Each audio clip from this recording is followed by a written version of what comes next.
The woman never wore her seatbelt on airplanes, but this unexpectedly saved her life. While she was sleeping next to her husband, a fighter jet suddenly flew past the window, and the two planes collided. The impact tore a huge hole in the plane, and the powerful airflow sucked out flight attendants and passengers.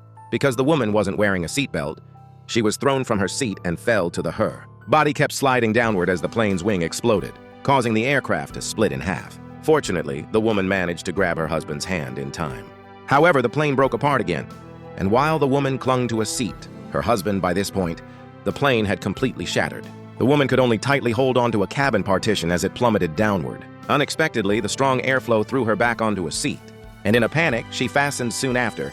The plane crashed into a forest. When the woman woke up, she and her husband were sitting in a movie theater. After the movie ended, she went to the restroom.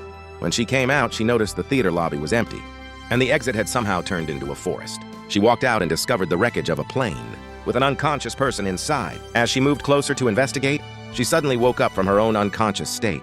It turned out it had all been a dream. She had survived the crash.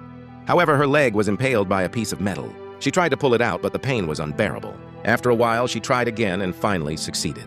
She tore off part of her skirt to bandage the wound and slowly stood up, calling out for her husband. The eerie silence of the forest filled her with fear and despair, and she fainted again when she woke up once more. She heard the sound of an airplane.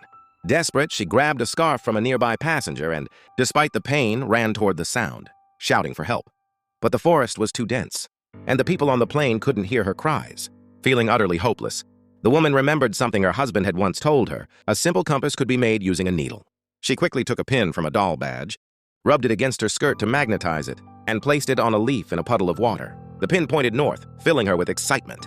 She ran to the river to collect water in a bag, then returned to the plane to gather any useful items she could carry. She took off her shoes and tied them to her feet with cloth strip. Finally, she took one last look at the plane and turned away, determined to find